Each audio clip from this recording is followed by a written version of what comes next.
تو یہ بھی شاید بھول چکے تھے کہ ہم نبی آخر الزماں حضرت محمد صلی اللہ علیہ وسلم کے امتی ہیں، اور شاید پھر یہ بھی بھول چکے تھے خان صاحب کہ سلمان رشدی کون ہے، اور یہ سب کچھ جانتے ہوئے عمران احمد خان نیازی صاحب نے آنکھیں بند کر کے لکھ کر یہ اپنی اسٹیٹمنٹ دے دی ہے۔ تو سلمان رشدی کون ہے اس کے بارے میں بھی آپ کو تھوڑا سا بتاتے ہیں۔ سلمان رشدی یہ وہ ملعون ہے جس نے سن 1988 کے اندر ایک متنازع ناول لکھا، اسٹنگ ورسز شیطانی آیات، جس کے رب کے نام سے آغاز کرتے ہیں جو دلوں کے بھید جانتا ہے، وہ علیم ہے اور ہمارے ہر عمل سے واقف ہے، وہی تو ہے جس کے قبضۂ قدرت میں ہماری جان ہے۔ بسم اللہ الرحمن الرحیم۔ ناظرین اکرام، آج ہم بات کریں گے عمران احمد خان نیازی صاحب کی ایک اسٹیٹمنٹ پر، جس کے ملعون سلمان رشدی جس کے اوپر تقریباً 8 سے 7-8 دن قبل حملہ ہوا تھا، تو عمران احمد خان نیازی صاحب نے ان کے اوپر اسٹیٹمنٹ دی۔ انہوں نے کہا کہ مسلمانوں کا غصہ سمجھ میں آتا ہے لیکن حملے کا جواز نہیں بنتا۔ عمران احمد خان نیازی صاحب نے یہ اسٹیٹمنٹ دی ہے۔ عمران احمد خان نیازی صاحب جو کہ سابق وزیر اعظم بھی تھے اور موجودہ چیئرمین تحریک انصاف کے چیئرمین بھی ہیں، اور انہوں نے یہ بیان دیا ہے۔ اس بیان کو تقریباً کوئی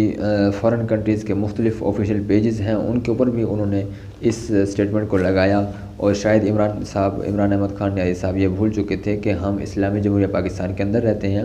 اور شاید یہ اس اسٹیٹمنٹ کو جاری کرتے وقت یہ بھی بھول گئے تھے کہ ہم مسلمان ہیں، اور یہ اسٹیٹمنٹ جاری کرتے وقت یہ بھی شاید بھول چکے تھے کہ ہم نبی آخر الزماں حضرت محمد صلی اللہ علیہ وسلم کے امتی ہیں، اور شاید پھر یہ بھی بھول چکے تھے خان صاحب کہ سلمان رشدی کون ہے، اور یہ سب کچھ جانتے ہوئے عمران احمد خان نیازی صاحب نے آنکھیں بند کر کے لکھ کر یہ اپنی اسٹیٹمنٹ دے دی ہے۔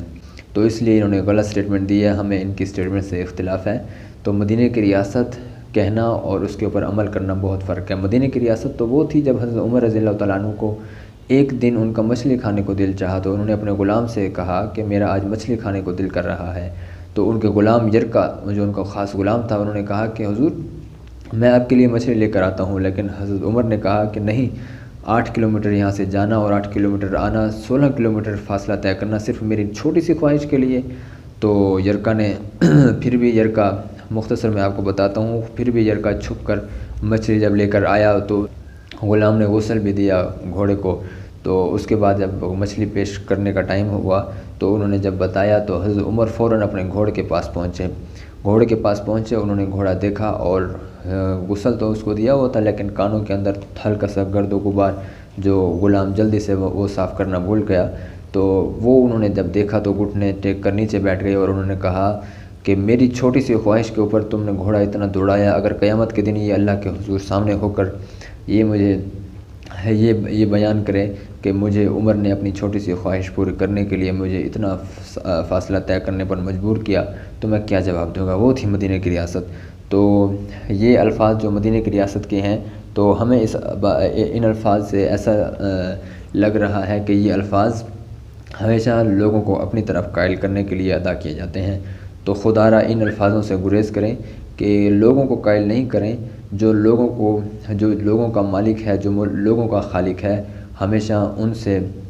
جو ہے اپنا راستہ ان کی طرف رکھیں، ان سے راستہ موڑنے کی ضرورت نہیں ہے۔ اگر ان سے راستہ موڑیں گے تو آپ کا جو راستہ ہے، آپ کے جو جتنے بھی سیاسی کام ہیں، ہمیشہ ان کا انجام خطرناک ہوتا ہے۔ پھر جس طرح آپ کے پھر شہباز گل گرفتار ہو جاتے ہیں، پھر آپ کے جو سیاسی ورکرز ہیں پھر آپ کے اوپر کیس بن جاتے ہیں، تو خدا را اس قسم کے گریز کریں۔ اور اس کے علاوہ تو سلمان رشدی کون ہے اس کے بارے میں بھی آپ کو تھوڑا سا بتاتے ہیں۔ سلمان رشدی یہ وہ ملعون ہے جس نے سن 1988 کے اندر ایک متنازع ناول لکھا، اسٹنگ ورسز شیطانی آیات، جس کے تقریباً 1 سال کے بعد ایران کے رہبر اعلیٰ آیت اللہ خمینی صاحب نے اس کو سلمان رشدی کو قتل کا فتویٰ دے دیا۔ تو اس وقت مسلم مذاہب جتنے بھی تھے وہ سب کے سب اس کے خلاف ہو گئے تھے سلمان رشدی کے۔ یہ بہت بڑا ملعون ہے، اس نے ہمیشہ گستاخی کی ہے اور ہمیشہ یہ شیطانی حرکتوں سے باز نہیں رہا۔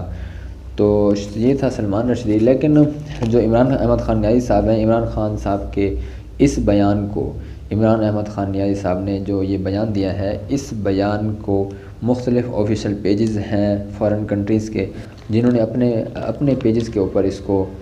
لکھا، اور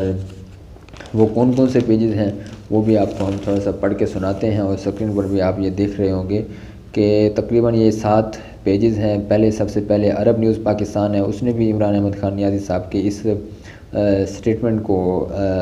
شو کیا، اور دا انڈین ایکسپریس ہے، اس کے علاوہ ٹائمز ناؤ ہو گیا، اور نمبر 4 دا ہندو ہے، انہوں نے بھی وہی سٹیٹمنٹ عمران احمد خان نیازی صاحب کی سٹیٹمنٹ لکھی، اور ہندوستان ٹائمز ہے، اس کے بعد چھٹا ہے NDTV نیوز، انہوں نے بھی وہی سٹیٹمنٹ وہاں پر لکھی، اور WIO اینڈ ویون، اور اس کے بعد ویون نے بھی اپنے آفیشیل پیج کے اوپر اس سٹیٹمنٹ کو وہاں پہ لکھا۔ تو یہ تھے عمران احمد خان نیازی صاحب۔ اگر تو سلمان رشدی کی مخالفت ہوتی تحریک انصاف کے ساتھ، تو شاید پھر یہ تحریک انصاف کے جو چیئرمین ہیں شاید یہ اس وقت یہ بات نہ کرتے۔ تو سلمان رشدی کے اس کے اوپر عمران خان نے یہ بیان دیا، لیکن عمران خان کو ایک زبردست جو بیان دیا گیا ہے وہ مولانا فضل الرحمان کی طرف سے دیا گیا ہے۔ تو عمران احمد خان نیازی کو مولانا صاحب نے یہودی ایجنٹ قرار دے دیا۔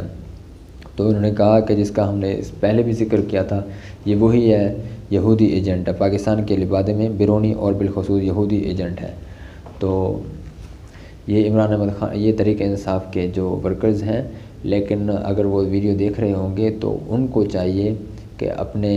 کام ٹھیک کریں۔ جو ان کا لیڈر جس راستے پر چل رہا ہے تو راستے کو دیکھ کر اس راستے کا انتخاب کریں تو وہ زیادہ بہتر ہوگا۔ کہ آخر میں اگر آپ ہمارے چینل میں نئے ہیں تو چینل سبسکرائب کریں تاکہ آپ کو آنے والی ہر ویڈیو بآسانی مل سکیں۔ شکریہ۔